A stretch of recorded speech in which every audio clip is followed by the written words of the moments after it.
hot finish to our work week here. Lots of sunshine, temperatures in the mid 90s for the most part. Into the triple digits for our feels like temperatures. Up to 111 is how it feels in Slidell and in Gulfport, 112 at the lakefront, 109 at the airport in Kenner, and 106 in Bogalusa. So our heat indices are way up there. And we are dry. There is nothing happening on radar. We should trend mostly dry the rest of our Friday. There could be one little stray shower or rumble of thunder, but not expecting much rain today. Just a lot of heat. So we do have that excessive heat warning in effect until 7 o'clock this evening. That's that pink shaded color. That's where it feels like temperatures can jump up to maybe 115 degrees this afternoon. So it is going to be really hot.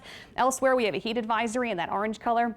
More heat indices in maybe the 108 to 112 range. So you will be outside today. Make sure you take it easy. Drink plenty of water. Take those breaks in the shade. Try to find some air conditioning. Today, expect lots of sunshine. Temperatures may actually get to the mid and upper 90s. And then again, those feels like temperatures in the 1-teens. Tonight, mostly clear skies expected in the 80s this evening. So it's going to be hot and muggy even into the evening. Tomorrow and Sunday, looks like we'll see a little bit of a change. I think we'll have a surface front come down early this weekend. That will give us a chance for some scattered showers and storms on Saturday. So a few storms in the mix tomorrow, but still really hot, talking mid 90s for our afternoon highs tomorrow and maybe upper 90s on Sunday. A little drier on Sunday too. Plenty of sunshine. And it's going to be really hot and humid. Again, feels like temperatures up to 110 this weekend, and mostly dry weather expected Sunday. A lot happening this weekend. We've got White Linen Night, Satchmo Summerfest. Overall, the weather is looking good. Make sure you dress cool, dress lightly, and drink plenty of water this entire weekend.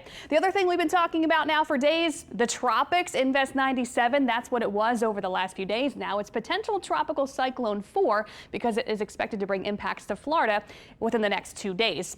Still looks like a disorganized area of showers and storms on satellite, but it is going to become better formed into the weekend once it gets into the southeastern Gulf of Mexico. So Cuba now is seeing some rain and impacts, and the islands seeing some heavy rain as it is getting itself together. And it is going to interact with Cuba today. So that will have, that will play a part in how it eventually emerges into the Gulf this weekend.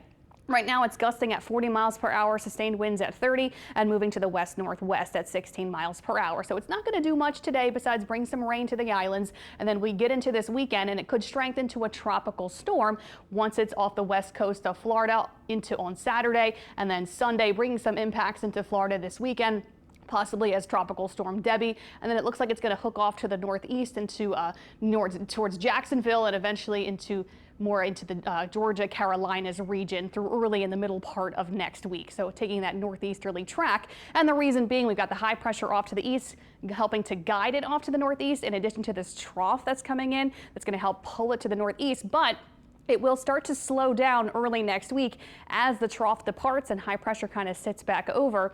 So that's something we'll be watching for the mid-Atlantic, the southeastern U.S. as it slows down. What will it do next week?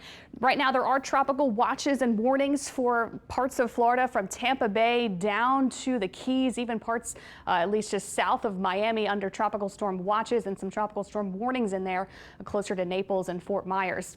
So 1 to 3 feet of storm surge is expected for areas just north of Tampa down all the way to about Key Largo. So minor coastal flooding and minor storm surge for them, as this is expected to be a tropical storm getting into this weekend. But if it sits over water longer, it could intensify. But really the big impacts from this going to be heavy rain for Florida and into Georgia and the Carolinas, anywhere from maybe 5 to 8 inches of rain. More than that, they'll be seeing some flooding across parts of Florida this weekend into the early part of the work week, and then that threat will extend to the northeast into the Carolinas and Georgia for early next week. So they'll be dealing with some heavy rain and flooding and some gusty winds as a result of this potential tropical system becoming Debbie. So possibly becoming a tropical storm this weekend. If it does, it will get the name Debbie. We'll check the D name off the list, I think, this weekend. As we get into August, this is about what you would expect for this time of year. But here for us, this looks like it's not going to be our problem. We'll watch it. Make sure you check back in, make sure there are no big changes. But low concern for us not coming to the New Orleans area. What we have over the next week, extreme heat and high humidity, temperatures every day surging into the mid to upper 90s.